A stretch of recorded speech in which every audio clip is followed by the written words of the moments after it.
Yeah, welcome everybody to our weekly webinar on the COVID-19 and the bioeconomy. This webinar is organized by the BioMonitor project financed by the European Union in collaboration with the International Consortium on Applied Bioeconomy Research. Now, the topic we want to address in this webinar is COVID-19 and the bioeconomy. Why is this relevant? When we look at the development of the coronavirus infectious disease that emerged in 2019 in China, then we observe that this has affected lives almost all over the world. There is general agreement among the scientists that only with a vaccine we will be able to a certain extent to move back to pre-corona times. But this is also affected by policies, effectiveness of the vaccines, access, and many other factors. We also observe that the impacts of the disease depend by social status and health, gender, and many other aspects. And that causes different responses as well as economic implications for those that suffer from the disease.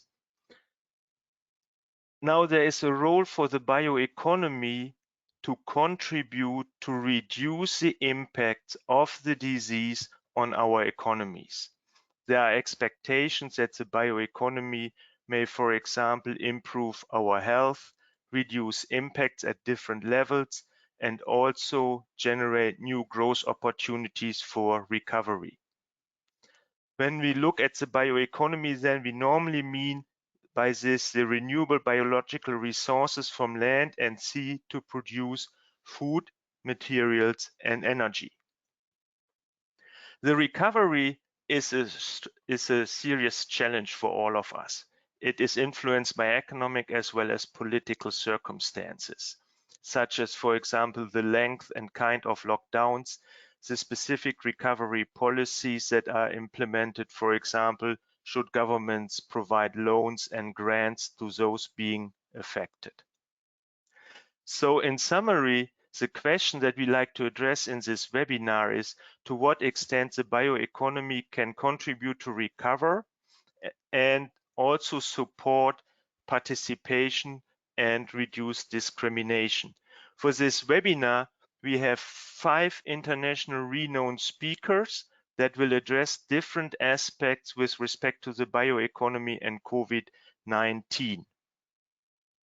We are supported in this webinar by colleagues from ICONS who were so kind to offer the technical support for this. Dusan Drabik will be the moderator for the webinar, and he will also be supported by Max Kardung, who will look at the discussions that are going on in the chat. So we invite all of you to use the chat option of the software to raise questions, comments, and discuss there as well. If you'd like to know more about the International Consortium, I invite you to look at the ICABR.net website. If you'd like to know more about what is done in the BioMonitor project, please have a look at our website as well. This webinar is one in a series of webinars. We have the next one coming up on July 15 on food, energy, and essential goods, a new demand for national security. Then we have one on regulation of biotechnology in livestock and plants in light of COVID-19 on July 24. And then on July 31st, will COVID accelerate the access to agriculture technology. With this, I like to finish my introduction and now hand over to Dusan Drabik to introduce our first speaker. Thank you very much. Thank you so much, Justus, for your nice introduction. And now let me give floor to our first speaker, Professor David Zilberman of University of California, Berkeley. Just a reminder, David, you will have 10 minutes for your presentation, and then we will have 5 minutes for a discussion immediately after your presentation. David, the floor is yours.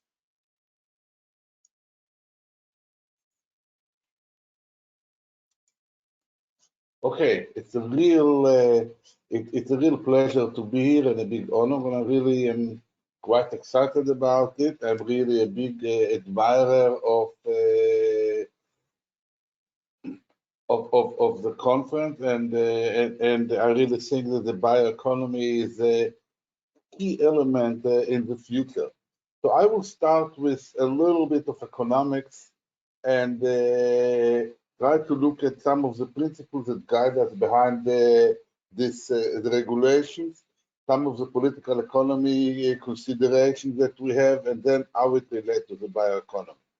The first thing that I like to introduce is that a lot of people ask, should we interfere, to what extent we should interfere? And one of the most important studies that led to, before this, the bioeconomy, before the coronavirus became such a catastrophe, was a study by Imperial College that predicted that the US will have 2.2 million dead without any social distancing and 200 with social distancing.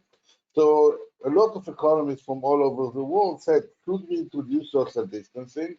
So there is a measure that is called the value of life, and it's not the value of individual life, but what is the value of statistical life? If you have a probability of a disaster, what is the expected value of one life? And it's in the US, it's about $7.3 million, and it's more or less the same proportional to the GNP and other countries. So in terms of the US, the calculation was that if you spend that if you have if you save 2 million deaths times $7.3 million, the total cost is the total benefit is $14 billion. The total cost, which is 25% reduction in GNP, is $5 billion. So this type of activity is worthwhile. And the same calculation worked for Europe. I think that it's really important to understand it, because it's really important to realize that from an economic perspective, your economic perspective, all what we are doing makes sense, especially in the developing countries. Because there are all this debate in the US and in Brazil and Sweden and other countries, we shouldn't do it. I think that economically, it's really, it makes sense. Now, if we try to understand what explain the risk from coronavirus, and we've done a regression, and there are 3 or 4 elements that are really important.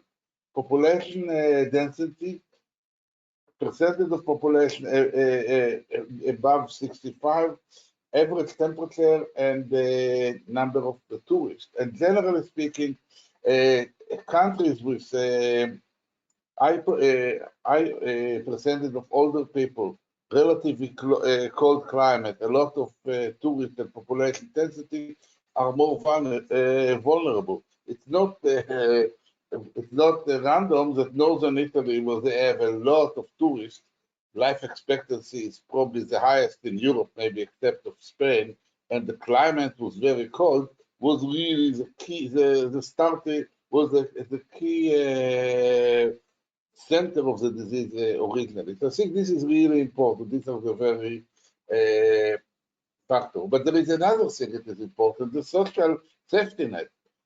What happened in the US and most of Europe, that we develop systems that even though most restaurants are closed and most workers are not working, they are somehow getting money from the government. But that's not necessarily the case for a country like China, or for sure India, or a lot of developing countries. So in India, they have about 180 million people that basically lost their job, and many more that really lost their income. So the social distancing should be different according to the country. And if you have a younger population, you need to develop a different type of policy. So another thing that you can really realize from this disease is that you really need to develop different policies for different countries to take into account the importance of your social network, to take into account the importance of your climate, take into account the importance of your demographics. And at the same time, we need to have the international cooperation that will shift shift knowledge. And here I think it's really the role of a organization like the World Health Organization is very important. And I tell you, as an American, I apologize that we are leaving it, because these are the organizations that the world is very is needing when we deal with this type of problems.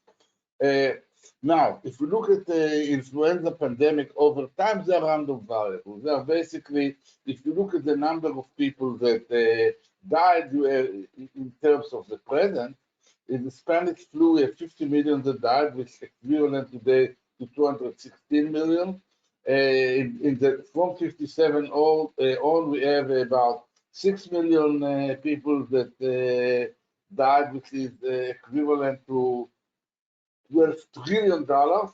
And since Second World War, the average death from pandemic is 81,000 a year, which is equal to $172 billion. So basically, what I look at an economy, the cost of the pandemic is $172 billion on average, so you can expect that we will spend $10 or $20 billion globally a year to prevent it. I actually wrote 10 years ago a paper saying we need to develop social global spending for vaccine, medicine, and monitoring of at least 15 to $20 billion a year, because till we find a solution, because look at the cost, $172 billion globally. But the reality is that we don't do it. So what really has happened is that we don't spend very little about mitigation. We don't spend very little about control, and see what happens. The pandemic, to me, is a rehearsal to climate change.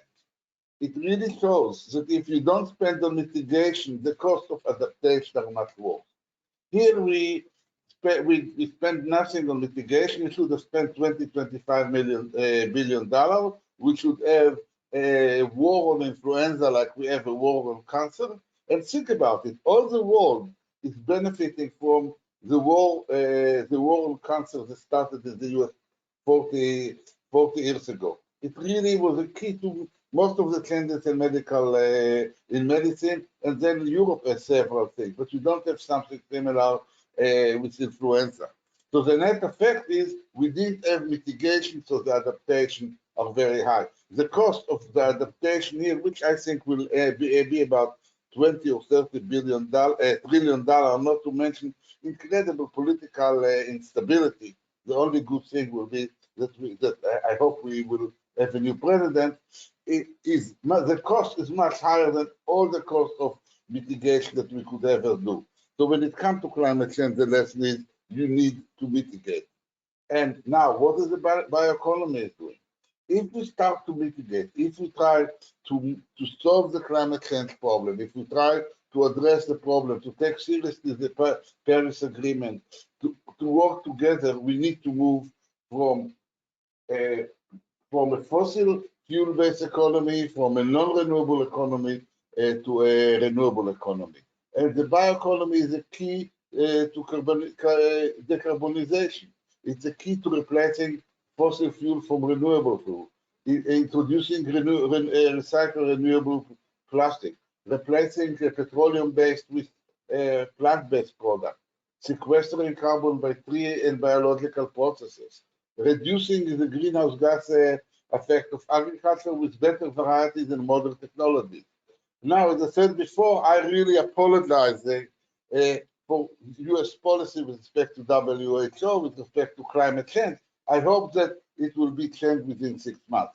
But I think Europe should also recognize that their policies with respect to biotechnology are as problematic as Trump. The no-GMO and Trump, to me, should go together to the dustbin of history, because we really need to use all our capacity and all our resources to mitigate climate change, to decarbonize, and to move to a new reality. So thank you for the opportunity, and we know that this is a crisis, but I hope that this crisis will lead to changes that will help us to deal with future crises that are much bigger. Thank you. Thank you so much, David, for your insights. Very interesting. Let me ask you a question which I read in our chat here. What do you think about meeting the SDGs after this COVID-19 pandemic? To what extent will they be affected? I think that the pandemic will be an educational experience to all the world. I really think it will change the politics in the US, it will change the politics in the world, because it will realize that we need one another, and a problem in one little city in China, it's not that little, but a problem in China can spread all over the world. So I think it will be good for the US, it will be good for I hope it will be, this will be the big test of the EU, and it will be the big test to the world. I hope that the political pressure will allow us to meet the SDG better. People really didn't take them seriously. There was this movement towards nationalization, but I think even though every country is looking at itself, we realize that we have to solve the problem together. So I'm very optimistic. I think generally, if you look at humanity, the big crisis was the big opportunity. After the First World War, we missed it.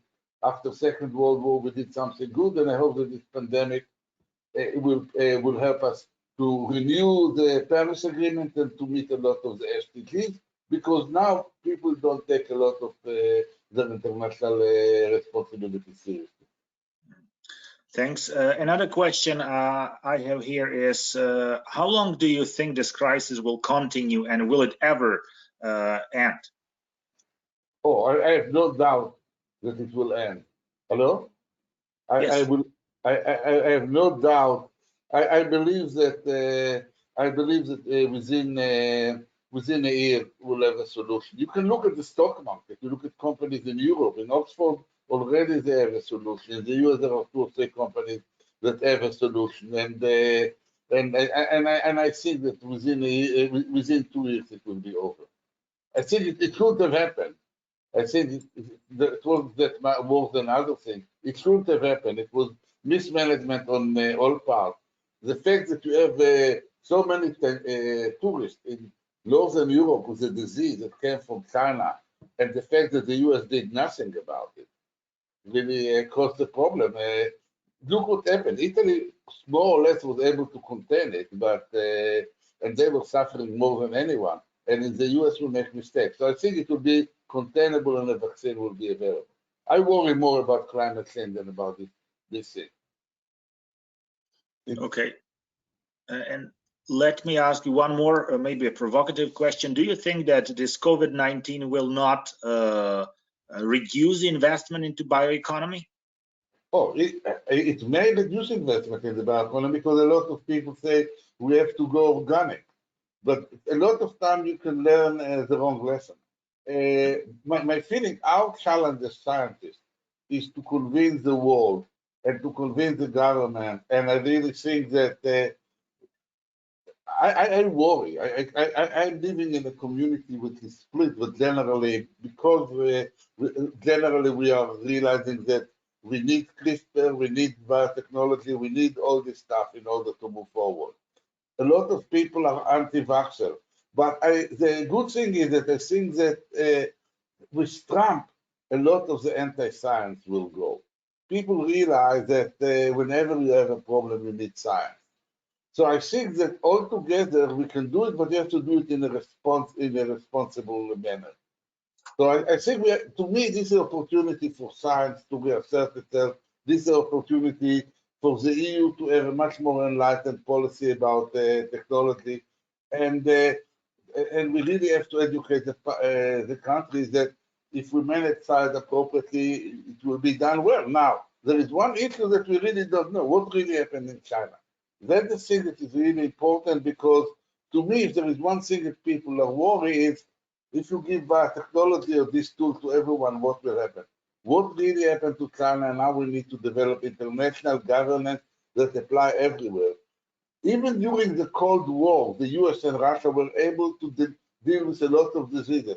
No matter what happened between US and China and Europe and China, I think it will be worse before it becomes better. We have to have an agreement that when it comes to basic technologies, diseases, and the bioeconomy, we work together. I think this is, to me, is a big challenge. forget about all the other things. To me, when it comes to the bioeconomy, we have to have a global agreement. And this is our biggest challenge, and therefore I really admire BioMonitor, because you are now the global center for this type of activity, and I really appreciate it. Thank you very much, David, for your also perfect timing. I'm sure we'll have more time to discuss it later in the second part of this webinar. Thanks again. And now I'm excited to introduce our next speaker, who is Professor Carl Prey of Rutgers University. Carl, and if you could enlarge your slide, that would be great, because we also got some comments here. Okay, can you start to see the, oops. Yes.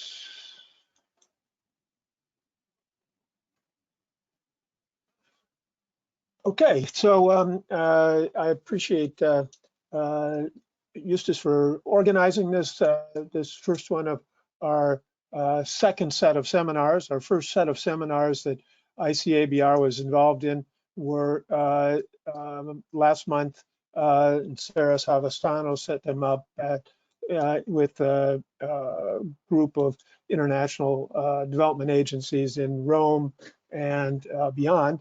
And this is the start of this new series of at least 4 seminars, and we're looking forward to all of them.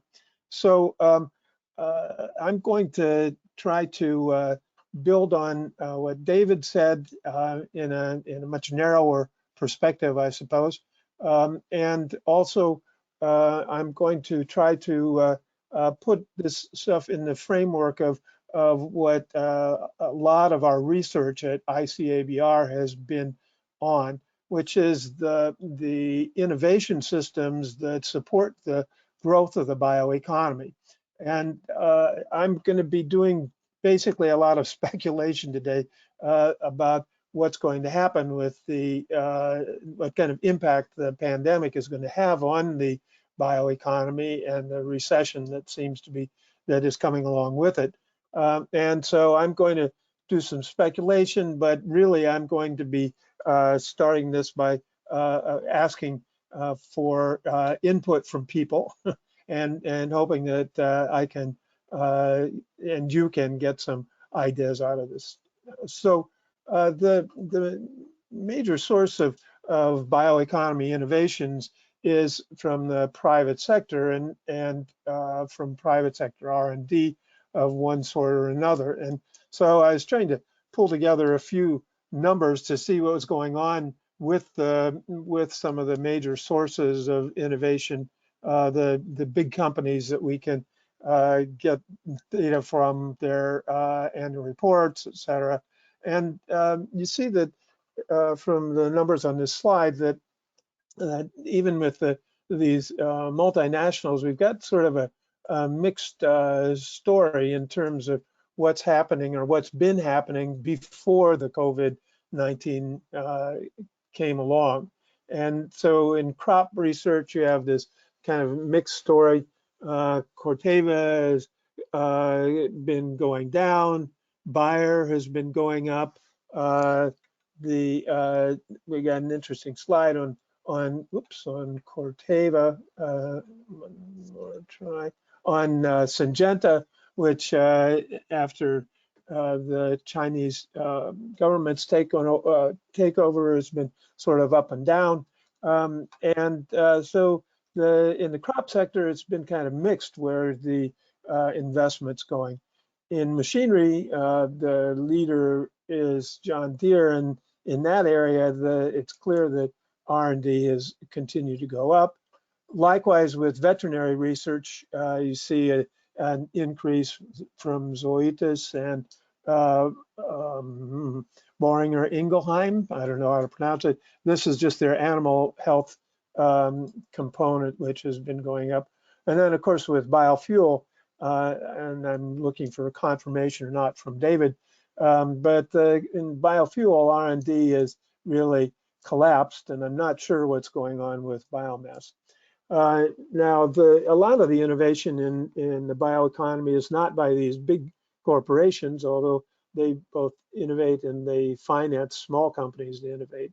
But there is some evidence from the venture capital area that there has been a decline in the innovations, in the money for innovations in the past couple of years, and it's likely that COVID-19 is going to or has already induced an investment pullback as the investors try to figure out what's going to go on and what's going to happen in the future. So the few little indicators they can bring together quickly show kind of a mixed story, with machinery and veterinary up, and some of these other areas sort of slowing down or just staying even. Just go back to our sort of basic components of an economic model of innovation and R&D. The key things that we look at when we look to the future are opportunities to innovate, and how science and technology from related sectors could influence the research in the bioeconomy area. This is both medical research and information technology. Then there's the public sector R&D. Second component is demand for innovations, and there are a series of things that we'll look at that may or may not be increasing the demand for innovations in the agriculture and biofuel, biomass area. And then other policies that support innovation, such as regulations and intellectual property rights, etc. So let's look at I'm having a little trouble here. I had some of my students put together some numbers on where science is going. This is no surprise to anybody, but as you can see in that first slide on the number of publications from Web of Science on key viruses, there's been this accumulation of the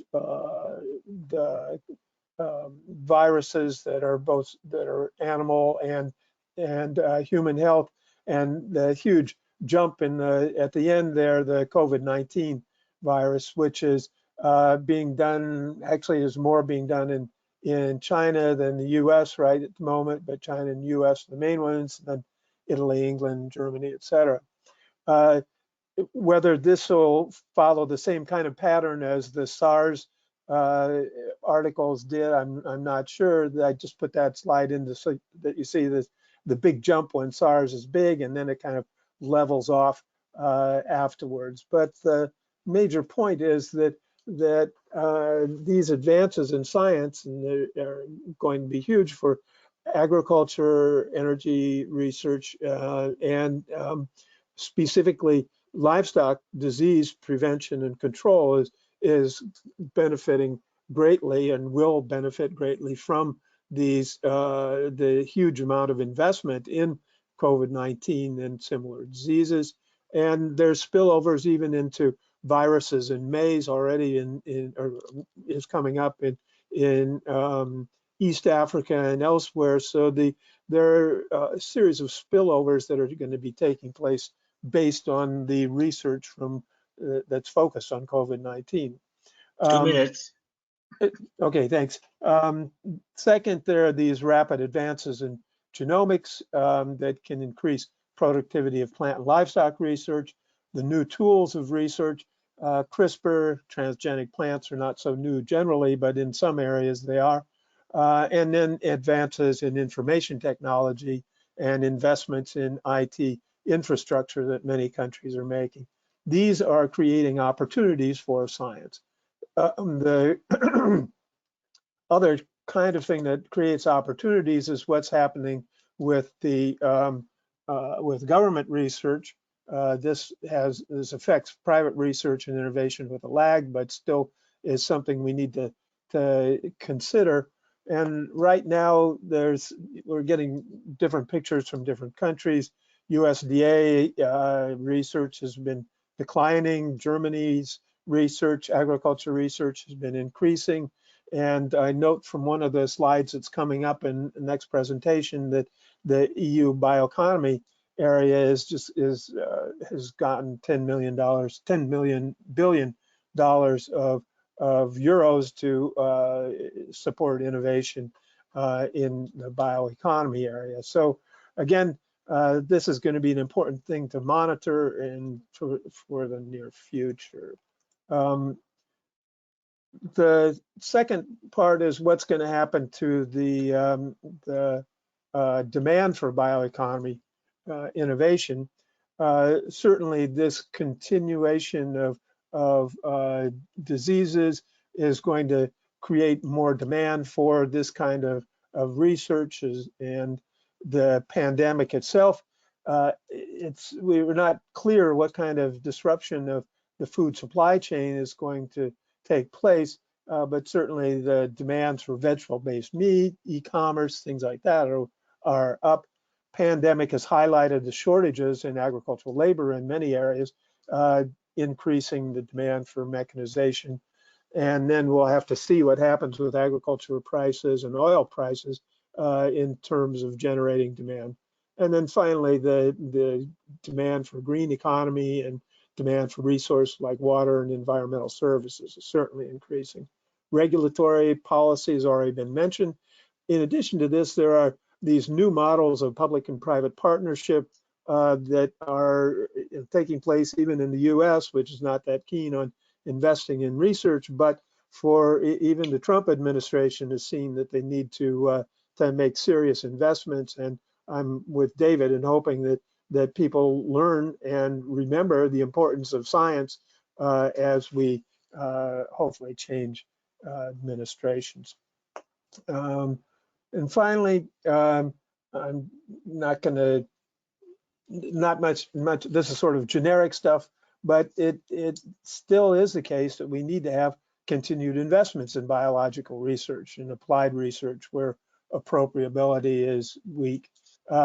We need to change the research priorities to things like zoonotic diseases and preparing for future pandemics and for the environmental issues that are upon us.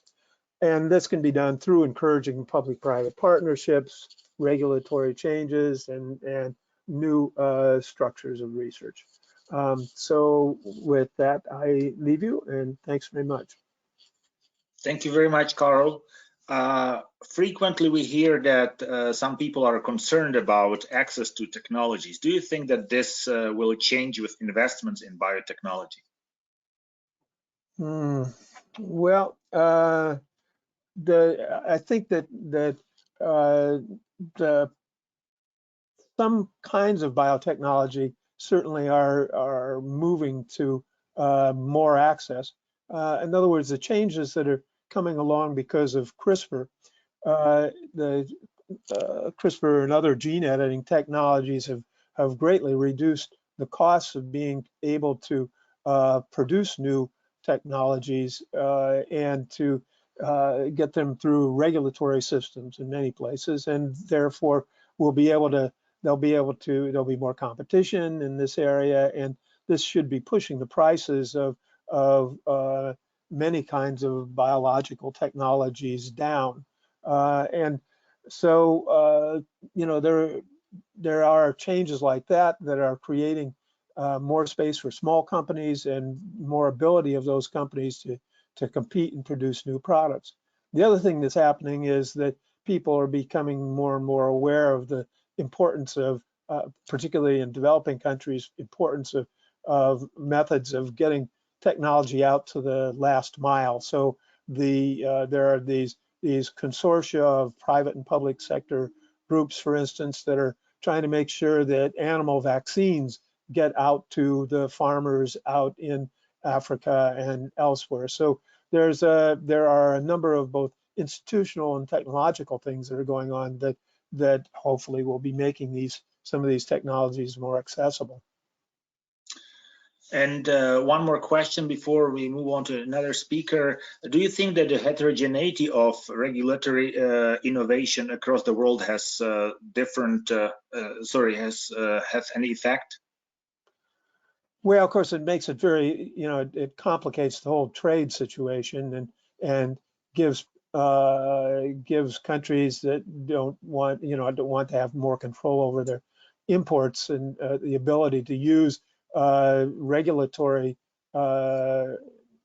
issues as a way to slow down the spread of movement of crops as well as technologies. So clearly in the trade area, it's had some importance. And then in the area in terms of innovation and research, it certainly makes the innovation process and the spread of innovation more expensive to move from one country to the next if there aren't uniform or similar regulations. Okay, thanks a lot for now. We'll have more time later, as I said. And now let me give floor to Robert Mbarek of the Joint Research Center of the European Commission in Seville. Yes, thank you very much, Dusan. Good afternoon, everyone. So I'm sorry that I'm talking without seeing you, or that you can't see me. I had a perfect storm from an IT perspective. Angelique will help me to get through the presentation. So I'd like to follow a kind of chronological order to embed the bioeconomy in the European Green Deal. And as a starting point, I choose the SDGs. Click, please. So we can see that the SDGs are really central for the bioeconomy and the European Green Deal. So what we can see here is the presentation as it is done from the Stockholm Resilience Center. And it nicely shows the three dimensions of sustainability, where economy, society are built on the fundament of the biosphere. And so that is really very much in line with the bioeconomy concept. Then we have, of course, many targets, such as halving waste, keeping temperature increase limited, etc., which are also very similar to the bioeconomy. Finally, trade-offs and synergies between these different objectives are also visible in the bioeconomy. And click, please. If we go then to one example where we can see one colleague, Teresia, actually, I will talk later, made a nice comparison. And clearly we can see that there are many synergies between the SDGs and bioeconomy. They dominate actually over the trade-offs. So there is quite a lot of similarity. And the Sustainable Development Goals were adopted in 2015. In 2018, next slide, please. We had then the updated bioeconomy strategy. We had already the definition given by Justus, and you can see it actually in these nice symbols, what is covered, so from the cow to the fish and everything in between. So I won't read the whole definition. What is important is that we have in these updated bioeconomy strategy also an action plan with three main topics. Click, please, where concrete actions have been developed, which are linked to the sustainable bio-based solutions, the circular bioeconomy, and you see here already a thematic investment platform about standards, labels, and markets, and new sustainable biorefineries. Next slide, please. The second part of topic is the launch of a strategic deployment agenda for sustainable food and farming systems, forestry, and bio-based products. So how to make happen the bioeconomies on a more regional and even national and global picture. And then thirdly, we have the aspect of enhancing the knowledge on the biodiversity and ecosystems, and also to monitor the progress towards a sustainable bioeconomy. And if we click, we can see, click please, that there is a knowledge center for bioeconomy of the European Commission, which is collecting all these knowledge, and also BioMonitor is contributing to it, and in particular then looking forward to have a system for monitoring the progress of the bioeconomy, the sustainable bioeconomy. And if we now go to the next slide and see now the European Green Deal, which was published in end of 2019, we see that there are many aspects which really put also the bioeconomy in the center, well, not the center, but at least as a very important and relevant actor, because it should boost the efficient use of resources by moving to a clean circular economy, and it should restore the biodiversity and cut pollution. Well, the Green Deal was then followed by a Green Deal investment plan and a just transition mechanism, which should make sure that through the transition nobody is left behind. And now I would like to briefly mention these 4 blocks you can see at the bottom, which are the EU Industrial Strategy together with the Circular Economy Action Plan, and then the 2 key strategies on the biodiversity and the farm to fork. Next slide, please. Well, when we look at the EU Industrial Strategy, it says that it's talking about a next era of the industry, which will be the one where the physical, digital, and biological worlds are coming together. And this is then further detailed in the Circular Economy Action Plan, where also the bioeconomy is mentioned. And if you click, please, Angelique, we can see that it concretely tackles these sectors such as textiles, plastics, food and packaging and waste. Again, the link also to the SDGs of halving waste. And here we have these references that we should ensure the sustainability of renewable bio-based materials. Next slide, please. The Farm to Fork strategy is now the next one, which was published earlier this year. And there we have really ambitious targets for the sustainable food production, so reduction of pesticides by 50%, the reduction of nutrient losses by 50%, which would result in 20% less fertilizer, well, 50% less antimicrobials, and more than 25% of organic farming. So these are the targets which are proposed. And of course, that is quite, ambitious. And well, the Agriculture Commissioner just said in the last days that if it were to become apparent that the achievement of the objectives set out in this strategy threatens both food safety and the competitiveness of our agriculture, then these objectives would have to be revised. Well, and there is a lot of discussion going on, but I think it is very important that these targets are there and then can really also, with the help of the bioeconomy, change the system. Next slide, please. The Farm to Fork strategy also looks at key elements like healthy and plant-based diets, food waste reduction, R&I, and that was already mentioned, these 10 billion euros under the Horizon Europe program in order to support the investigation in food, bioeconomy, natural resources, agriculture, fisheries, etc. And it should also contribute to the global transition, an important point. If you please click,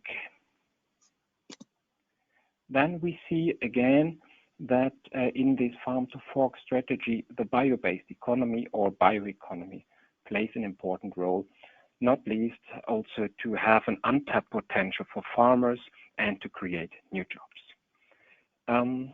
If we now go to the next slide, we see the biodiversity strategy.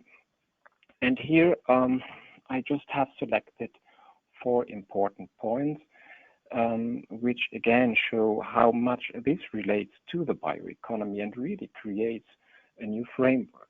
So first of all, it should integrate biodiversity considerations in all levels, for example, also through measuring the environmental footprint of products and organizations. We see also that a review of the data on biofuels with high indirect land use change risk and should be done, and that we should also set up a trajectory for the gradual phase out by 2030.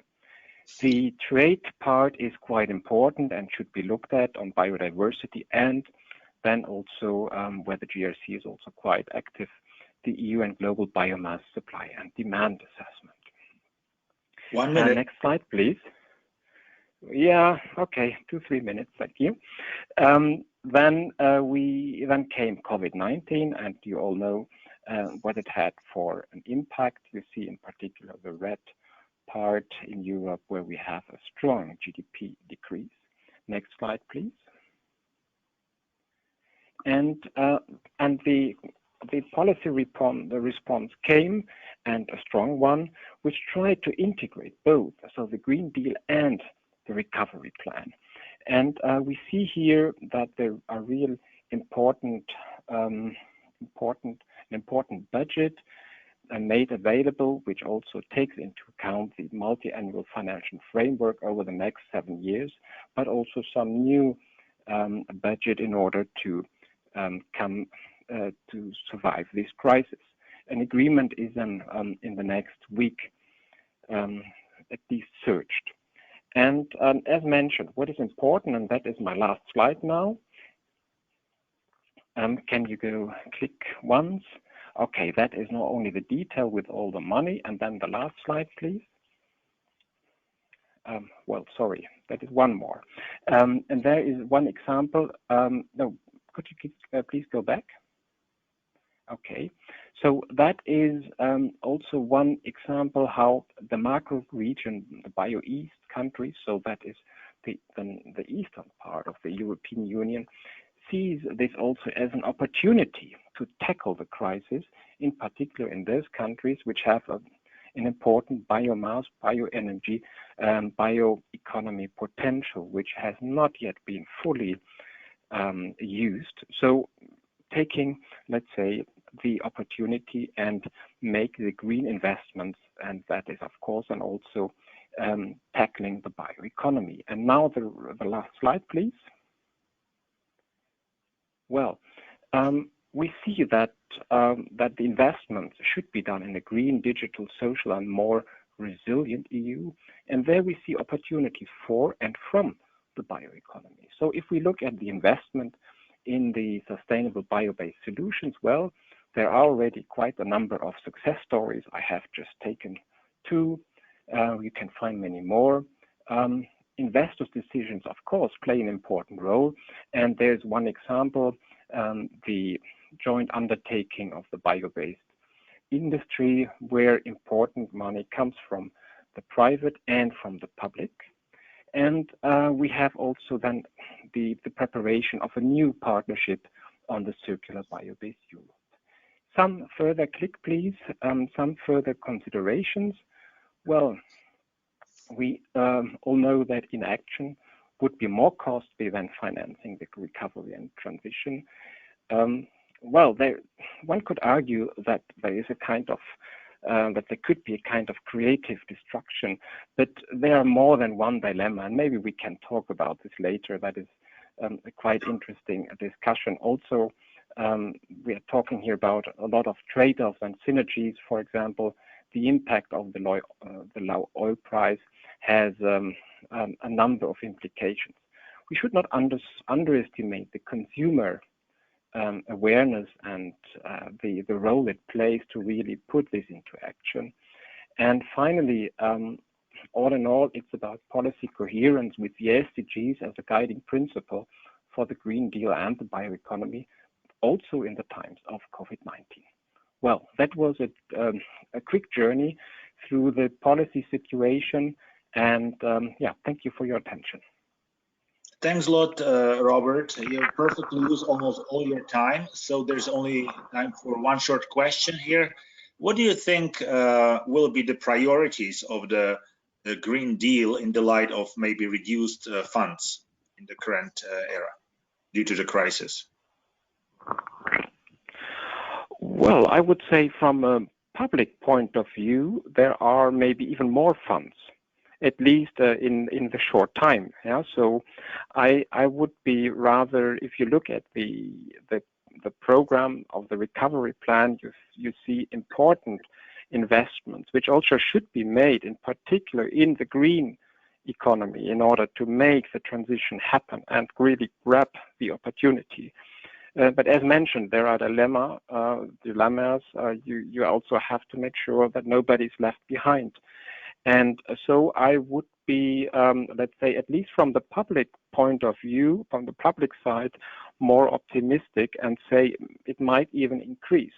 Of course, and that we have heard before, on the private side, we have seen that some, that in some areas there is a long trend of declining investments, for example, in agriculture, but in other areas, we can see that the industry or the private enterprises also take the opportunities which are in the bioeconomy. Thanks, Robert, for now. Now let me introduce our next speaker, Kai Pornhagen, a professor at the University of Bayreuth. I hope I pronounced it correctly.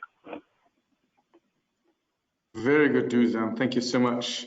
And you might want to add that I just started 2 weeks ago, and before I was at Wageningen. So it's still very, very unusual for me to be introduced like this, but I'll have to deal with it from now on, I suppose. So thank you so much for giving me the opportunity to speak. And I'm also a bit of an alien in this area. Can you see my slides? Yes. Yes? Okay, because I cannot. Well, let me check how to. If I click, does it move? No, huh? No. Okay. So sorry. Let me just try to mitigate that. I'm extremely sorry. Now, okay, here we go. Now, so thanks so much for giving me the opportunity to speak. And I'm a bit of an alien in this round because I'm a lawyer, and lawyers have a certain reputation of ruining a lot of very good ideas in one speak. I'm trying to do my best to not do this. Nonetheless, I'll try also to summarize and speak a bit about what each of the panelists have so far emphasized. So David, for example, spoke about crisis as catalyzers or facilitators. And this is particularly what we see in the area of EU integration and also EU food law, that a lot of always crises have pushed the whole integration project forward. So COVID-19 could indeed be such a new step in the integration procedure. Second, Carl has talked about investment in innovation and regulation. Now, interestingly, in his list of countries, the European Union was largely absent. And let's see whether we can facilitate that, or with Corona, which changed that a bit. And finally, Robert has also put on the table how important the farm to fork strategy is, and it's one of the cornerstones of the bioeconomy. And this is also why I would like to talk about the bioeconomy today, and particularly the farm to fork strategy, and do what I can best do, is namely to look at a basic legal reality check in that respect. Now, in order to move forward, I would like to look at the farm to fork strategy and first present the regulatory goals that are related to the strategy. Now, the European Union, the Commission, has put forward the goal to become the global standard for sustainability while maintaining safe and secure food. This is what the farm to fork strategy has put forward. The preparatory reports for the farm to fork strategy haven't been that clear on that goal. Now, the very ambitious goal has been, the overall goal has also been to decrease global greenhouse gas emissions by 50% in 2030 compared to 1990, and becoming climate neutral by 2050. Now, what is also important to understand for reaching these goals, how actually the European Union, the Commission wants to get to these goals. And here it becomes always interesting for a lawyer. I mean, what is actually been made? Robert has also already put forward 4 different kind of areas. There's many more in the farm to fork strategy. And I'll present a little selection over here, which I think, to my mind, are the most important ones. High on the agenda, the combat unfair trading practices. In the preparatory works for the Farm-to-Fork strategy, it's been put forward that food shall not be defined as a commodity anymore, but rather as a common good. The increase of organic agriculture, Robert already mentioned. Likewise, the shift in people's diet. What he hasn't mentioned so far was also quite an interesting aspect, is to align subsidies to climate-friendly goals, particularly in the common agricultural policy. And last but not least, looking also at the potential of new biotechnologies. So those are a selection of the regulatory goals of the Farm-to-Fork strategy as one of the major realization targets of the bioeconomy as it was pronounced directly after COVID-19. Now let's look at the legal reality check of these goals. To increase organic agriculture while reaping the benefits from new biotechnology is a very interesting endeavor, and also very highly supportive. However, if you look at regulation recital 19, recital 9 of regulation 834, which defines organic produce, we see the definition that genetically modified organisms, products produced from GMO, are incompatible with the concept of organic production. So I would wonder how the European Union would like to square this circle, to realize, on the one hand, the increase of genetically modified organisms, particularly as we now talk about most new plant breeding technologies, and likewise increase organic production, how this shall be maintained. I'll leave it to the economists to present us with the calculations, whether this would be feasible, under which circumstances would be feasible. But I can already tell you from a legal perspective that under the normal framework, the recurrent framework, this would be hardly possible. Now, if we move forward to look at the next claim, which was admittedly not in the Farm-to-Fork strategy, but in the preparatory documents to the Farm-to-Fork strategy, namely to define food not as a commodity anymore, but rather see it as a common good. First and second, sustainability should equal goals of safety and security. Now, if you look at the preparatory works, there's this famous phrase from the SAM, which is one of the major impact of reports, that feeding people healthily is just a subordinate goal in this framing, which was into the Farm-to-Fork strategy, and viewing food mainly as a commodity is not compatible with a sustainability focus. Now, if we look at the European Union regulation, European Union law, it's interesting to note that most of the sustainability regulations in the European Union are based on the fact that food is particularly seen as a commodity. And without seeing food as a commodity in the European Union, sustainable regulation would be more or less impossible. Also, all the GMO regulations that we currently have, also those which enable GM foods to flow in the market, are based on the prerequisite that food is seen as a commodity. As soon as we move away from this, we will have a serious problem with the regulative capacity at the European Union, and therefore I would strongly argue to think twice about this goal. The fight against unfair trading practices is, of course, politically high on the agenda. However, if we look at the directive, there's only very few of these practices who are actually subject to investigation, first and foremost.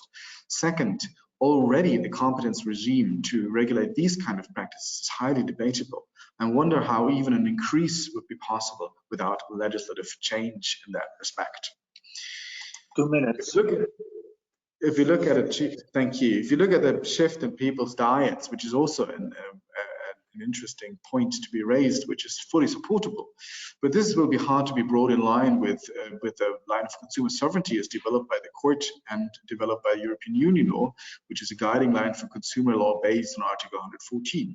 There's a number of legislative and scholarly analyses that tries to also support the shift in people's diets. However, I'm not too sure whether such a complete set of shift, as the Commission has announced, would be in line with the European Union treaties. Aligning subsidies with climate-friendly goals, in particular the CAB, is also a very important topic. However, it's none of the goals listed in Article 1319, Treaty on Function of the European Union, which define the EU agricultural policy. Admittedly, there's legal, possibilities how one could define the goals of Article 39, namely particularly through horizontal clauses. but it remains the fact that it's highly insecure whether the court or any other legal entity will hear such kind of arguments. It would be rather a change of the treaty would be much more warranted to reach these goals. So to conclude, looking into whether the Corona crisis is also as a catalyst, could be used as a facilitator of change. And if you read the Commission proposal from new Farm to Fork strategy, as a lawyer, you would get the impression that the Commission seems to prepare a big legal reform, not only of the European Union GMO regulations, but also from a number of treaty provisions. As evidently, such a big reform would also require, arguably require, or even thinking about a bigger legal reform, as I have been arguing before. Now, this would be no news because crisis has often driven EU integration, especially food law. Think about the BEZ crisis, for example, which has been a major facilitator for the current food system that we have. Now, the question is, why should this be different with COVID? COVID could indeed be such a facilitator, and if we take the Farm to Fork strategy serious, I think this would also be needed to initiate such a change. Thank you so much. Thanks a lot, Kai. Let me ask you, do you think that the current crisis will accelerate or slow down some legal developments in the area of bioeconomy? Speaking from history, such crises have always facilitated change in the laws. Whether it will change towards facilitation of the bioeconomy or whether it will not, whether it will facilitate in another direction, that will be depending on the political level, which is currently being tested at the European level. I'm not too sure whether there's certain political will to move into the changes that would be necessary at the moment at the EU level, simply because the member states' interests are still too different. So I'm a bit more pessimistic looking at the legal system that we have at the European Union, as long as we still have such a strong emphasis on decentralized solutions. Thank you. I have a very interesting question here from the audience. What potential regulatory hurdles might pose themselves for the recently proposed requirement for lack of impact on deforestation of imported commodities? Giving concrete legal answers is always an issue, but this is also an area of environmental law. However, there can indeed be legal norms that could work into a legal test for these kind of provisions. Some of them are from international law, particularly there's a so-called Jus Cogens norm at the international law, which requires such tests to be a prerequisite for all environmental law. So the International Court of Justice has already talked about these as a prerequisite, which is an unwritten rule of international law. First. Second, inside of the European Union, indeed, there is a norm which requires that international treaties would work directly as legally binding towards member states, which is Article 216.2. And with that, of course, comes along a number of legal provisions from the European Union, which work inside of the European Union, such as also the sustainability principle, and there are several other principles. So this could indeed work as a legal requirement, a legal barrier towards these kind of exercises. More concrete answers would also need more concrete cases. So this is at the most abstract level is what I could say in that respect. Thanks, Kai. I'm not sure this question is for you. If not, we can leave it for later. But a question here is, are there any opportunities for developing countries in terms of food exports to Europe? From maybe legal perspective. Now, from a legal perspective, I would say that the European Union does have quite a number of opportunities. Now, the problem that we currently face is always that Europe basically sets its own standards, and once you meet the standards, you are eligible to sell in the European Union. So then the question is always: is the respective importing country in the European Union able to meet the high demands that the European Union has for regulatory goals? Well, the benefit is that the legal systems of the European Union works quite well. So if you price in the costs for these higher regulatory burdens, if you're able to do that, you're very sure that you can sell your product on the market, at least if you have access to the market. Well, if you can't, then of course we need to talk about whether this is an unjust trade barrier. However, this is a question of WTO law and not so much of EU law in that respect. So the question is then, how can you actually use WTO law to tackle down these kind of problems? And here we do face the problem that first, in reality, the WTO has been severely made powerless by the United States in the past years, so that a lot of bilateral solutions are currently in the making. And this, I think, is also the future in that respect, if we keep on moving in this direction. So bilaterals might be one of the solutions. And other solutions might be private standards who also look into the requirements of particularly exporting countries to the European Union. Thanks a lot, Kai. I'm sure we will have more time to discuss further legal issues a few moments from now. And now let me give floor to our last speaker, who is Tevesia Ronson from Joint Research Center of the European Commission, also in Seville. Tevesia. Hi, everyone. Can you see my screen? Yeah. Okay. And if I share it, you can see it in a big picture, right? Not the... Okay. It seems it's okay. Yeah, so hi, everybody. It's my pleasure to give the last presentation of this webinar. I'm Tevesia Ronson from the Joint Research Center, the same team as Robert and Barek that presented on the bioeconomy and the Green Deal.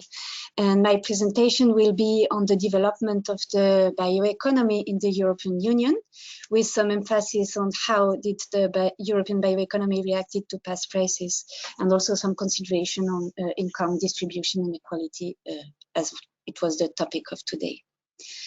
So as a starting point, we estimate at the JRC that the European bioeconomy employs 17.5 million workers and generates 614 million euros of value added. This is for you to have a rough idea of the size of the European bioeconomy.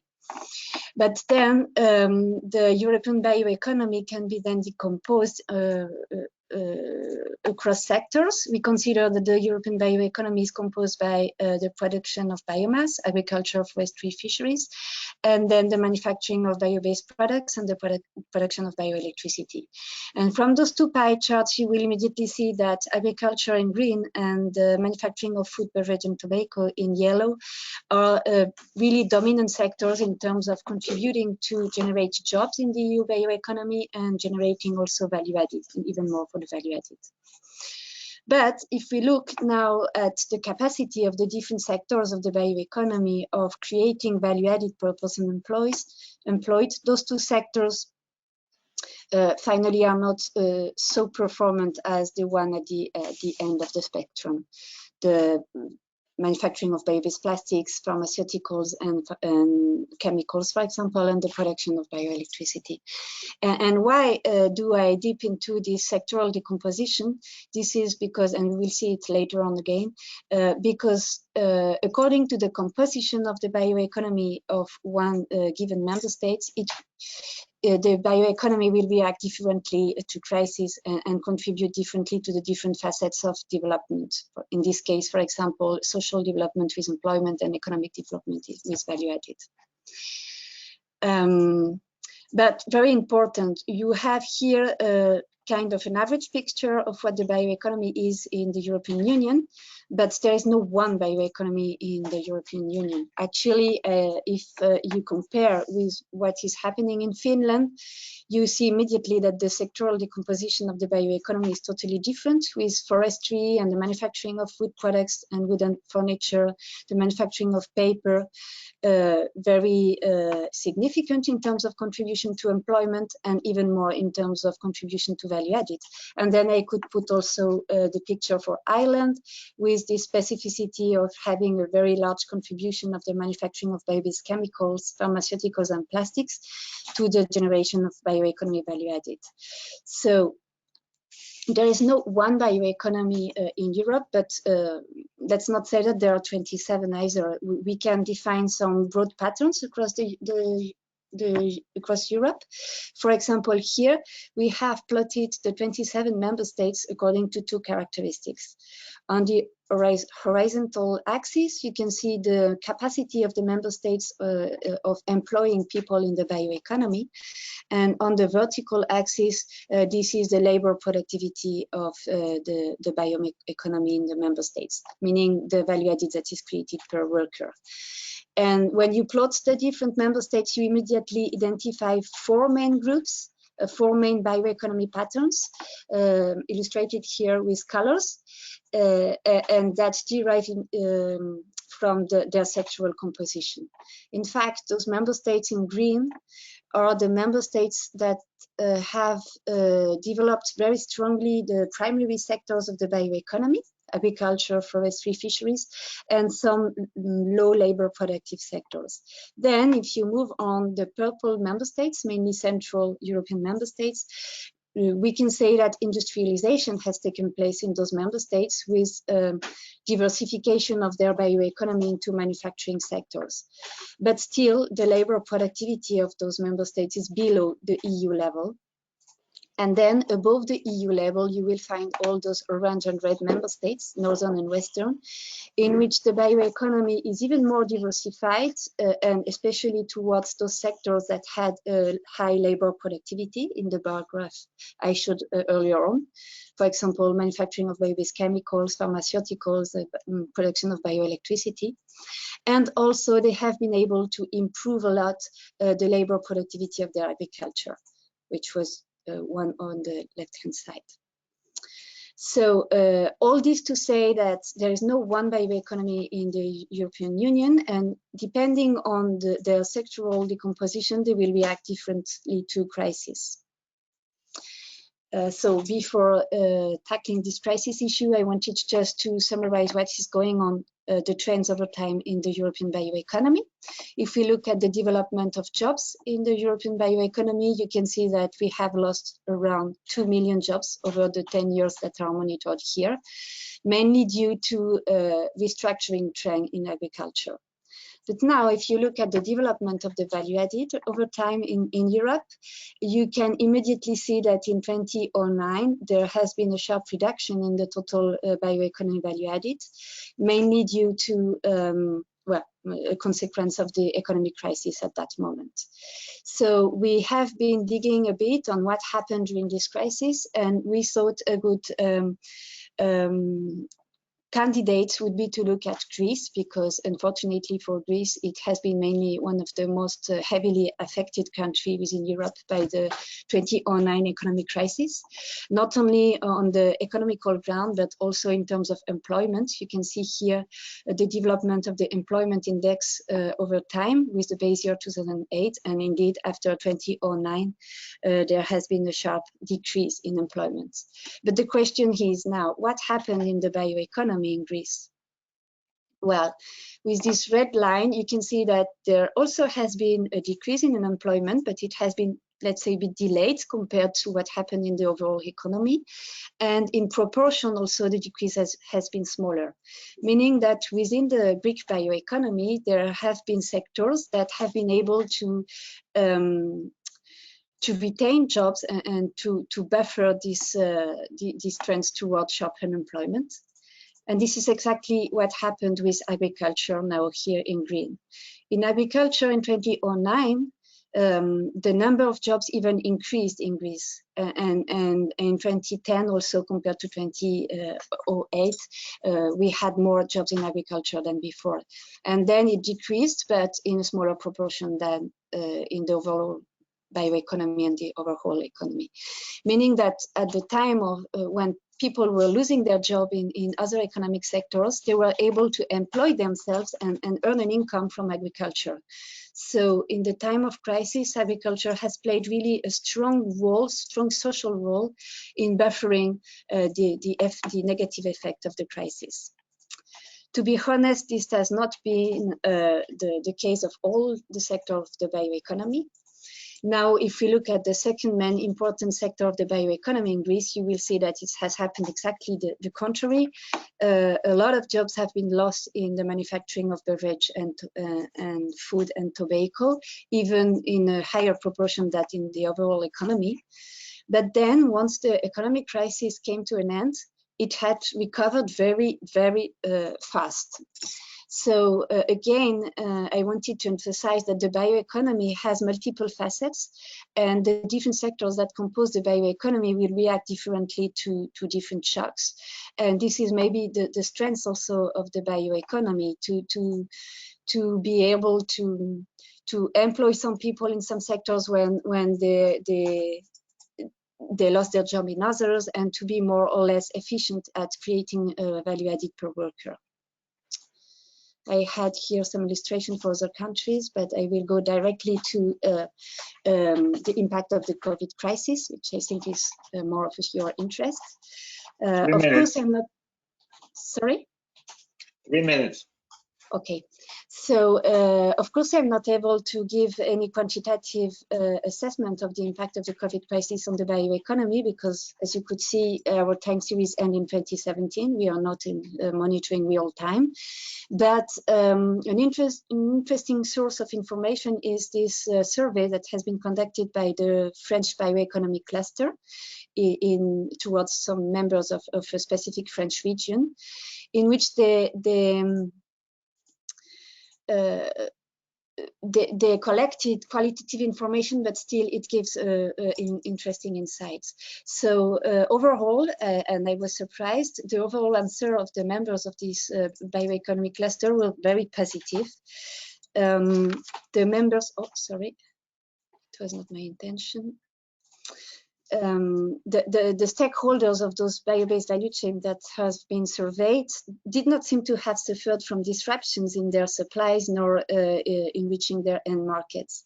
And they identified their territorial anchorage as a strength, because they said, as there were so a high proximity to biomass sourcing and consumer markets, we were in a way protected from disruptions. Another interesting strength they identified was for those that used co-products or byproducts from food production. They said, as long as food production remains a priority and we want to feed people first, we are safe that we will be sourced with our byproducts and co-products and be able to run our business, in fact. So this coupling was an additional strength. And finally, as it has already been mentioned, the COVID crisis strengthens this demand towards more sustainable and safer products, and bio-based products exactly matched with this image the consumer has to be more sustainable and safe. So they benefited in a way to the crisis. Then among the answers, we could also identify some actions that have been put in place in order to adapt to the COVID crisis. Some, for example, mentioned that they tried to reduce their imports of biomass and substitute them with local biomass supply. So they again use this proximity to biomass sourcing that have the regional bio-based value chains. And others were very conscious that a whole value chain, in fact, is dependent on all the actors, and they organize themselves. They put in place solidarity mechanisms in order to be sure that none of them would go bankrupt and the activities could keep on going across the value chain. So they organize among themselves and also with the final consumers to be able to pay, to give in advance payments to those actors that were at the beginning of the value chain, and be sure that they would keep on producing the feedstock they needed for the rest of the value chain. And finally, among the respondents, there were also some stakeholders that were producing bio-based hydroalcoholic solutions and bio-based disinfectants. So for sure, those one benefited a lot of the crisis because of this increased demand towards their end products. Now, I also wanted to give some words on income distribution, which was one of the topic of this seminar. You will see that here I missed data to inform on what is happening on the whole bioeconomy, but one example could be what is happening in the food chain. And we can see that at the EU level, the value added of food products is distributed across the actors. Like 20% is captured by primary producers, another 20% is captured by manufacturers, then a bigger share goes to distribution and a smaller share to consumer services. Well, my intention is not to say if this distribution is fair or unfair, but I found really interesting to point out that extreme situations coexist within Europe, with, on the one hand, in Romania, primary producers capturing 50% of the value added, or even a little bit more, of food products. Certainly or probably because the rest of the value chain is not so well developed. And on the other hand, in Luxembourg, primary producers captures like 5% of the value added of food products, manufacturers a little bit more, but the big share goes to distribution and consumer services. So what does it tell us? It tells us that we can argue what is fair or unfair, then the answer would be surely collective answer, but apparently there exists different configurations, different contexts that allow to go towards one direction or another. So there is here room for maneuver if we want to orient the distribution across the actors of the value chain. And to finish, could you maybe wrap it up? Okay, I will just finish with this slide on this inequality issue. Again, I have not the data for the bioeconomy, it doesn't exist, but if we consider that bioeconomy activities are mainly the fact of rural areas, we can be concerned.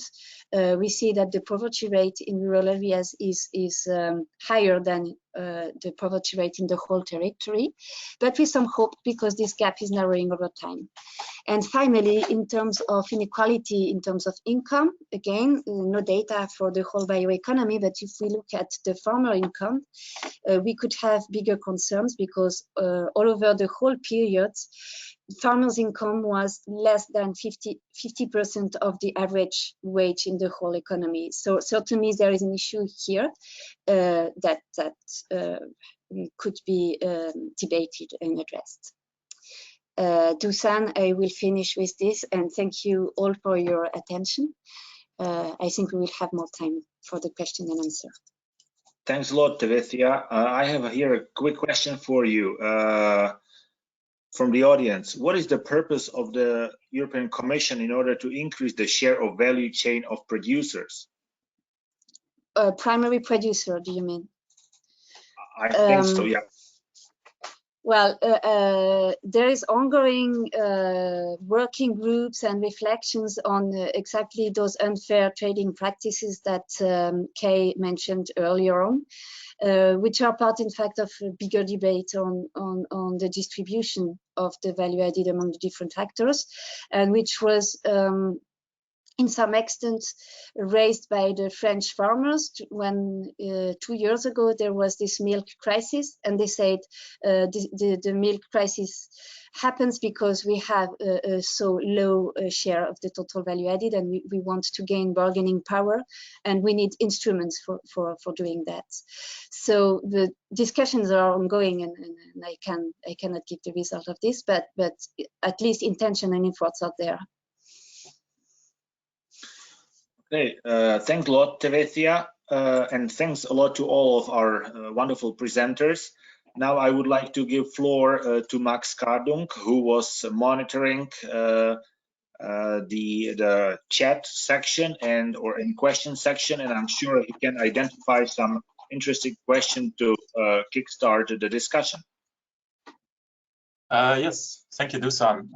We still have some questions from the audience that weren't answered. For example, one is for David Silverman, and it regards value of statistical life. Whether he used an average value for this, and if yes, whether that would not be overstating the costs of the coronavirus, and whether he would change his conclusion, whether this would change his conclusions not using the average value. Actually, obviously, there are a lot of policies that you can develop, and I don't think that the policies that different countries developed were optimal. I think this was a test of the executive branch more than anyone else. But the notion of the value of life is very important to look at the big picture. And you can really modify it. I use the US value of life because this was probably the most debated one, but I think other countries have similar levels.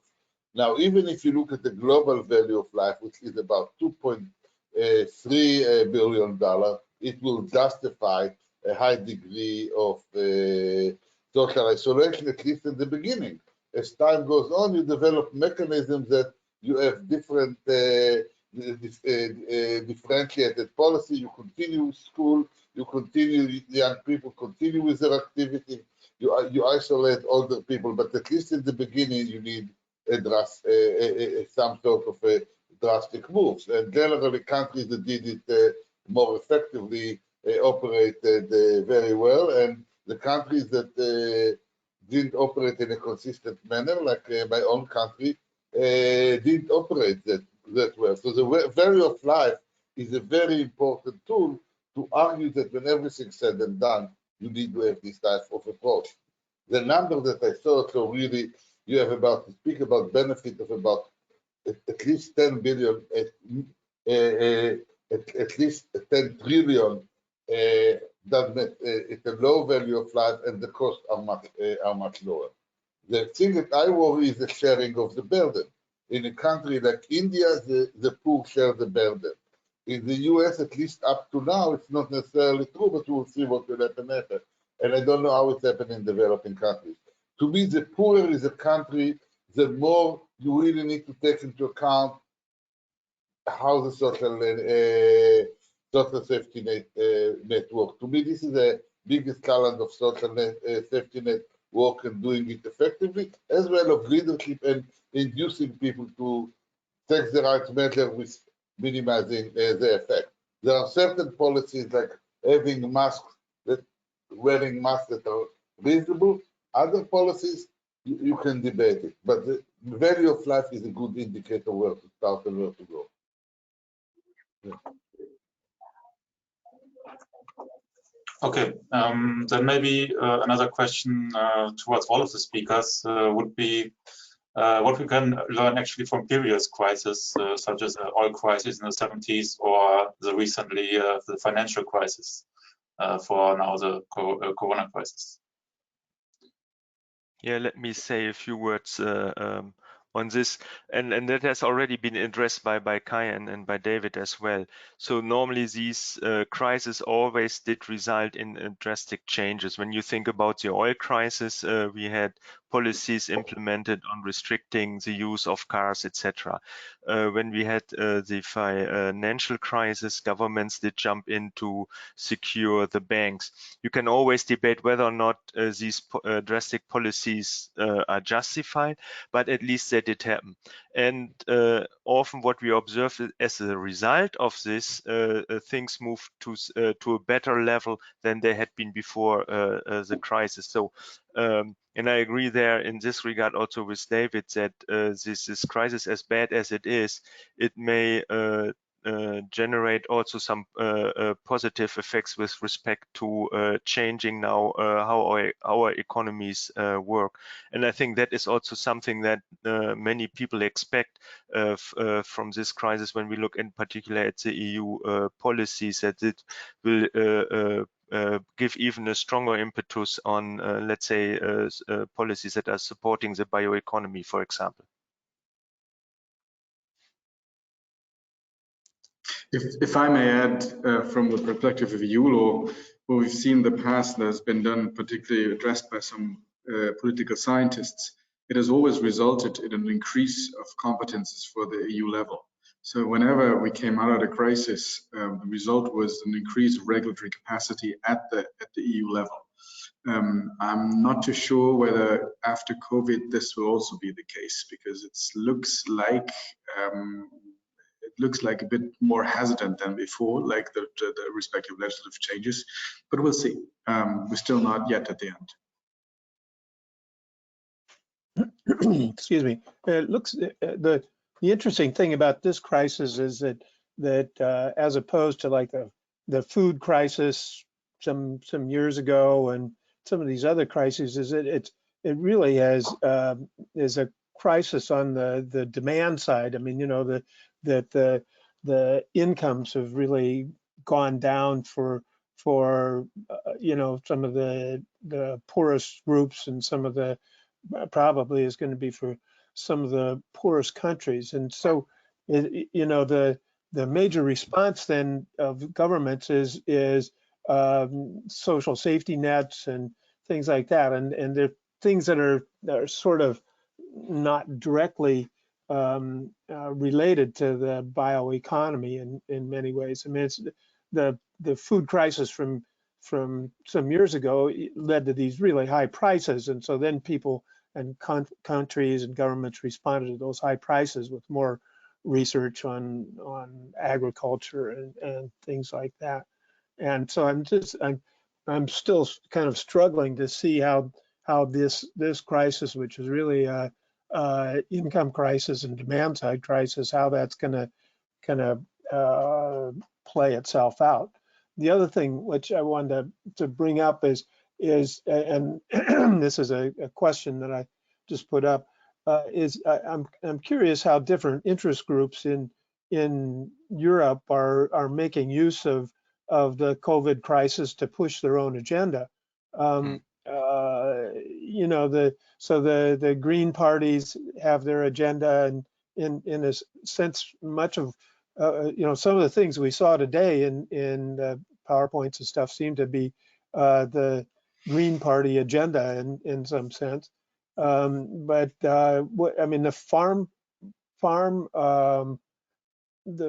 lobby, what are they pushing for right now, and the food processing industries and things like that. I'm curious to know, you know, how this crisis gets translated by and made use of by different interest groups to within the bioeconomy to push certain policies and crisis. I mean, our own government, you know, uses it to push its own, you know, anti-environment agenda and all these kind of things. I'm sort of curious what's going on in Europe. Tivisha, you may want to respond to that.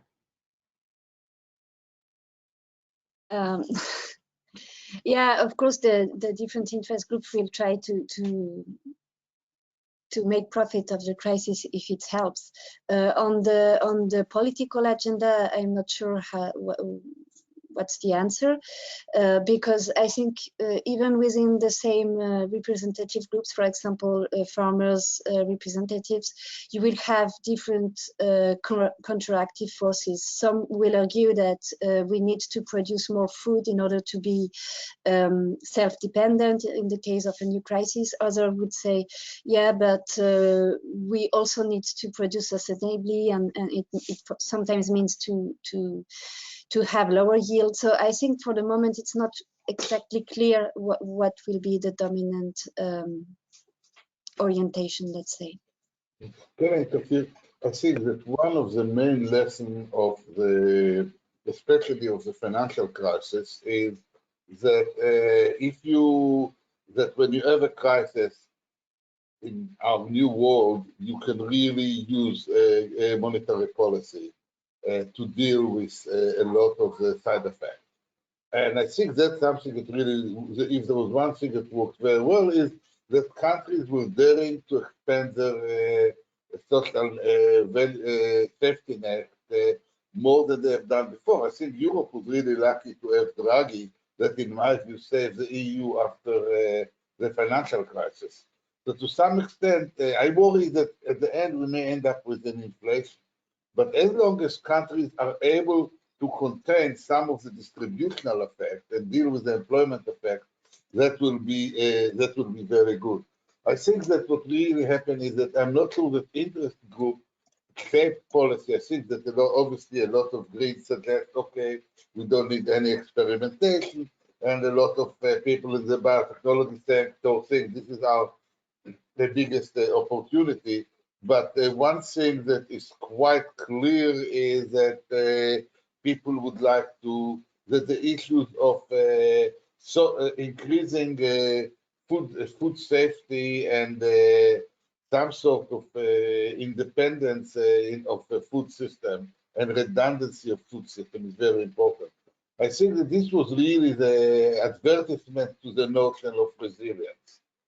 And I think that was the other thing is that it was very important with respect to flexibility.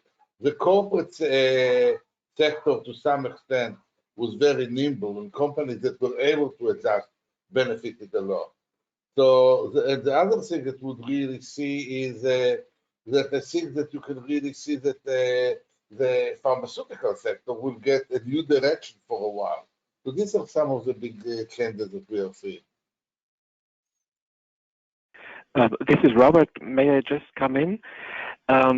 Well, I guess it's also very complex to make these decisions, and policymakers have to look in all directions. Of course, there are requests from all sides, but also the science is not, it's not fully clear how to make the transition. There are different options. So in the bioeconomy, well, there is a discussion on the sustainability of the use of biomass for different purposes. Well, we have seen the question on gene editing, which is discussed. So hydrogen is now on the agenda. There is a CCS, so many different options. And I guess science is not yet there to make the clear recommendations. I just wanted to give one example, which I heard from a bio-based industry expert, which is very interesting in relation to the low oil price and in COVID times. So we have seen that the demand in glycerol increased a lot because it has been used or is used in sanitation products. But on the supply side, we have seen that the production of biofuel decreased due to the low oil price, and now biofuels are less competitive, and therefore we have a lower supply of glycerol. So we have now these combined effects which result in a price increase in glycerol as a feedstock, and then this goes through the whole value chain. So a product which is really needed, which would be a huge possibility for the bioeconomy, is now counterattacked in a way through the low oil price. Yeah, so that is really a very complex issue, the bioeconomy. So we have to look from all kinds of perspectives, and it's probably also very difficult to manage these complex value chains. Just an example which maybe could be interesting. Okay, thanks a lot, Robert. Now, I see Justus would like to say something shortly, and then I would like to give floor to Max again to ask questions from the audience. Yeah, just to respond to the question that Carl has raised, I think that is a very relevant one with respect to interest groups, etc., and to in what direction we are changing. Now, I think that was an effort for developing these strategies where all stakeholder groups have been involved, and I think it was an extremely participatory movement, and every stakeholder group can pick something that they may like out of these strategies, so everybody will be, to a certain extent, be happy. But I think with this crisis, we observe now also some very important and perhaps positive movements. If you think about, for example, the development of the vaccines, most of them are derived from genetically modified organisms. And then you will see a challenge with respect to the approval system within the European Union regarding GMOs. So how will this may then in the end result that the approval process in the European Union, not only for pharmaceutical products like vaccines, but also for other products, may become a little bit more appropriate and effective, and then not also providing positive feedbacks for the agriculture and other sectors, just to give one example. Thanks, Justus. Max, can you report on some other questions? Yeah, following up on this, we have one question whether it's even so dramatic at the moment that we could compare it to a war economy, in which now all the production is used not to make weapons, but disinfection and mouse mask vaccine has to be developed. Is this a similar situation to a war? Basically, is the question. Mm-hmm. Oh.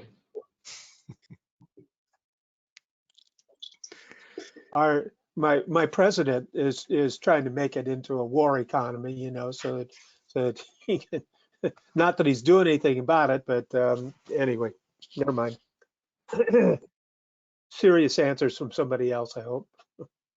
Okay, I actually think that the president speaks about the war economy, doesn't do a lot about it, but actually the private sector really look at it at the war economy in many countries.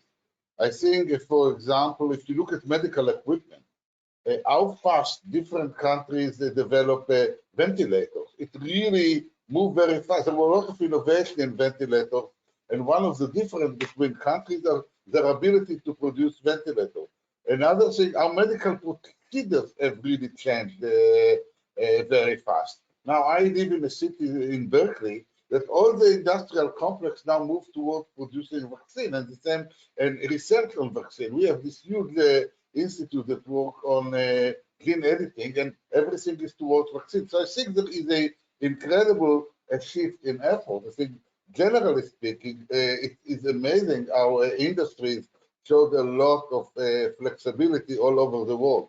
The one thing that I said several times is that when I look at it, I think that we are doing much, much better. We have $216 million dead in the Spanish flu. This disease is not much worse. And I think that the number is will be much smaller. When I was a kid, the biggest thing that we feared was polio, and we didn't go to restaurant or drink water outside the house because of this. And it took about 10 years till we got the Salk disease. Here we will have. So I think it to some extent it's a different type of industry. The thing that I really worry that was a big difference between Second World War and our situation is the international situation, the global tension, and this is to me the big chance of humanity. Will we find a way to have, in spite of a dispute, the ability to deal with China, US, and the EU is in the middle, basically to work together? I'm not sure that after Trump will go, the situation between the EU and between the US and China will be better, because what's happening is China is alarming. What will happen to the EU to develop some sort of multinational agreement rather than binational agreement? This pandemic shows that we really need to develop some global collaboration on basic issues. That's really a key question that we have to raise. Just a very, very short remark. The legal provisions which are triggered now to justify the distributive policies are those which were developed either in aftermath of the financial crisis or are designed for recovery after war. So this parallel is indeed something which is very interesting to see now from the regulatory perspective. Yes, there are some parallels in the sense that we have now governments putting specific attention to support specific sectors in the economy, what you observe in the war economy as well.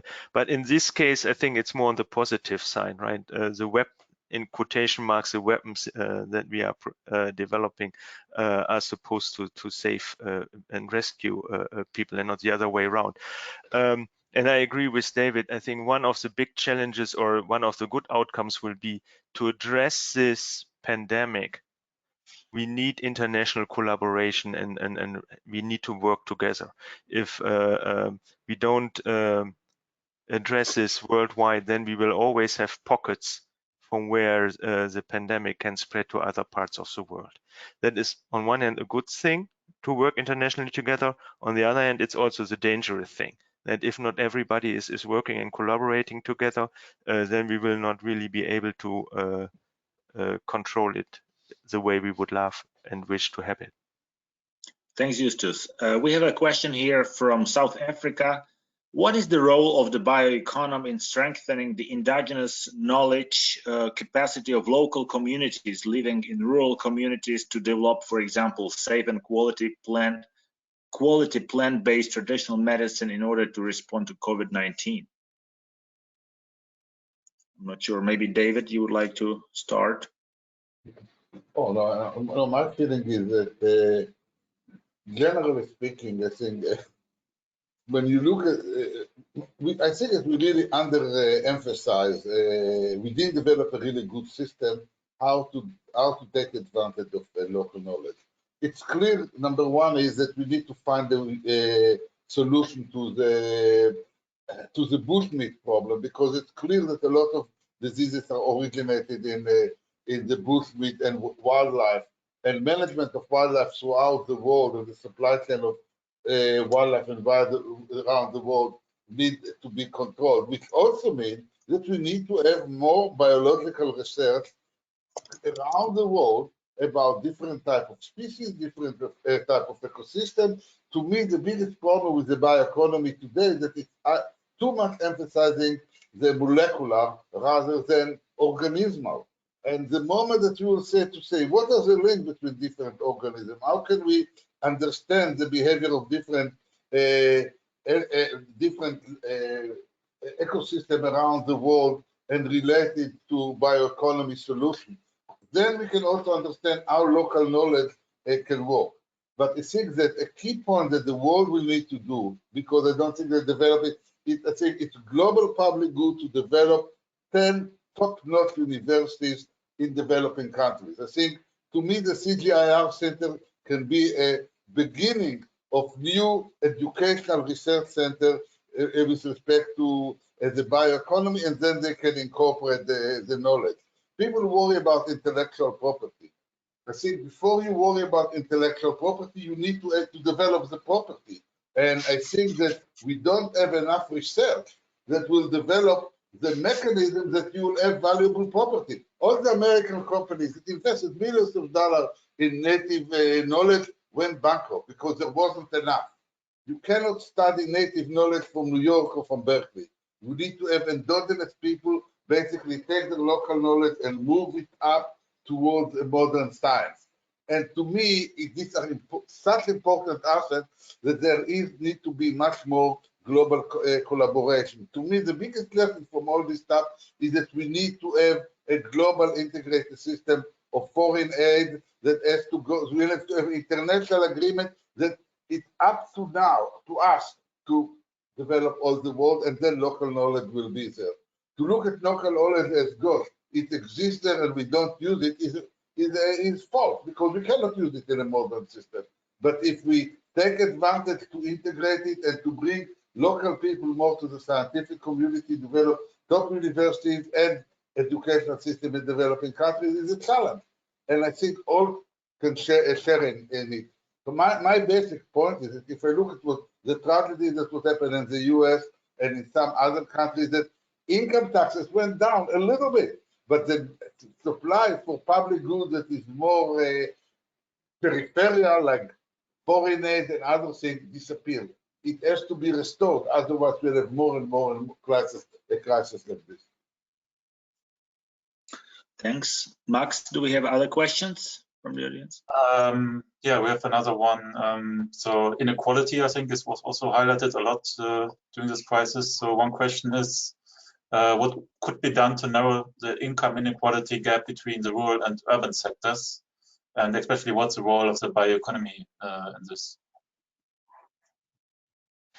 Yeah, let me say a few words on this. When we look at the technological trends that we observe in the agriculture and food sector, there are 5 major trends, and they will have a strong impact on the agriculture sector, and that includes the development of artificial meat and meat substitutes.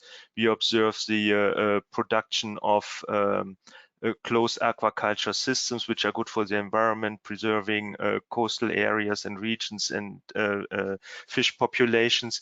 We observe the proteins derived from insects, where you can reuse waste, and that seems to be there seems to be a large opportunity there. And then we observe the closed vegetable production systems that move to urban centers, right? And so that is what we have seen in the numbers from Tuvesia, right? That is where the value added the majority of value added will be created, not at the primary production level, but at the levels beyond that with these new technologies. So then the question is, what is left basically for agriculture? So where can they add extra value? And there, the bioeconomy definitely will play a very important role to produce biological resources that are not going into the food and feed sector. And there are good examples, but the scaling up, that is still one of the primary challenges. For example, producing succinic acids, extracting biopolymers from biological resources, etc. So there are a number of opportunities need to be larger, need to be developed, and the biorefineries will play a very important role there. And the nice thing is with biorefineries, that you normally can use them at smaller scale than, for example, refining fossil fuel-based resources. So they can move to rural areas, and there might be a good opportunity. And now with the BBI initiatives, bio-based industry initiative in the European Union, I think that can generate the necessary boost. But again, it will also depend then on how the supporting policies will look like. And I was already stressing approval processes for new products. That will be one of the major issues that have an effect on the economic benefits of implementing such kind of strategies. But yes, if we make use of this in the right way, then the urban-rural divergence can be reduced substantially. But it depends on new technologies.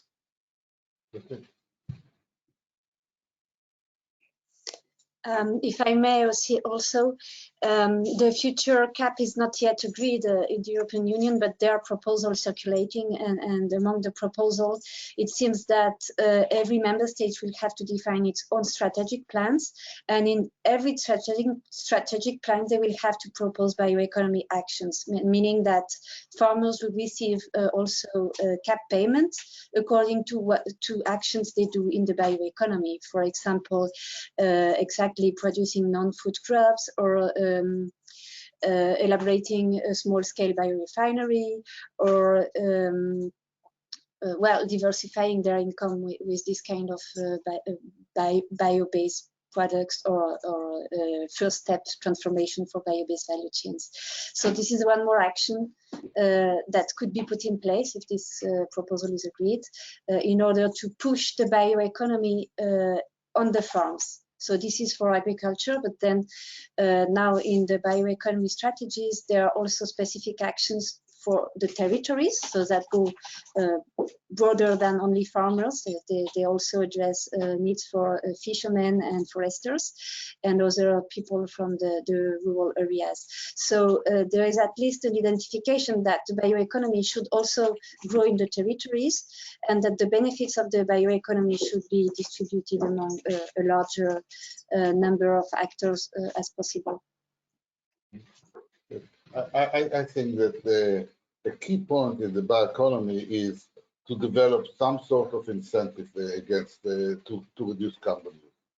And the reason is this: to do it today, the biggest source of capital and knowledge that is appropriate for the bioeconomy belongs to the oil companies. They know how to do refineries. They have tons of money. And the key element is that you really need to develop the mechanism to give them the incentive to move from non-renewable to renewable. Shell oil is trying to do it. And to me, the carbon tax, other policies like this, low carbon fuel standard is a fantastic policy. It's in California, and all the oil companies, several oil companies will realize, okay, we will move to hydrogen, we will move to other things to do it in California. To me, the big issue is not in agriculture. I think agriculture will decline and produce more with less people and produce more value added. But the people in the middle, the rural economy, can grow immensely, and I agree with you, by a lot of biorefineries. But today we have a situation that the oil sector really doesn't know what the signal. They don't get any signal that we are moving forward. So to me, if there is one thing that the Greens should do, is forget about GMOs and all this other nonsense. Really fight for having a carbon tax, and then suddenly technology will help you to move all the incredible infrastructure that we have to produce oil and produce other products to something renewable. It's not that the oil companies are bad people. They serve humanity very well. Now humanity discovered new knowledge and they have to move to another direction. So they need to be part of the bioeconomy rather than the enemy of the bioeconomy. And the way to do it is not through a carrot, but through, to some extent, through a stick, which is called the carbon tax, or some mechanism for moving to renewable sources. If the oil companies continue, because they not only control production, they control the supply chain. If the oil companies continue, we'll have a problem. To me, the best example of the bioeconomy is to see what happened with solar energy and electric car. You need that the private sector will realize this is a big opportunity, and more incentive are better. I think that, again, this is an example how not being prepared can lead to a catastrophe. And I think we really need David. to change. Yes. Thanks a lot, David, for your opinions. It's a short or close to 7 p.m. here. So time for us to finish this interesting discussion we had today. I would like to thank all the presenters for their valuable insights. And now I give floor back to Justus, who perhaps would like to say a few closing words.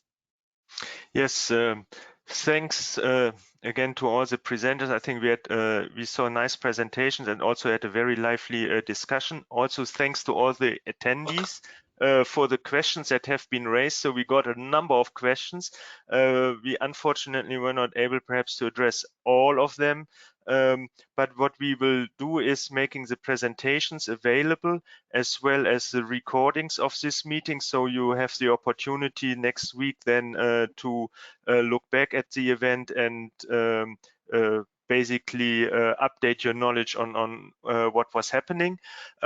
So as been said at the beginning, this is a sequence of webinars. So I invite all of you for the next webinar, which will be on Wednesday next week, also starting at 5 p.m. And you can find the information about the next webinar at the website of the ICABR.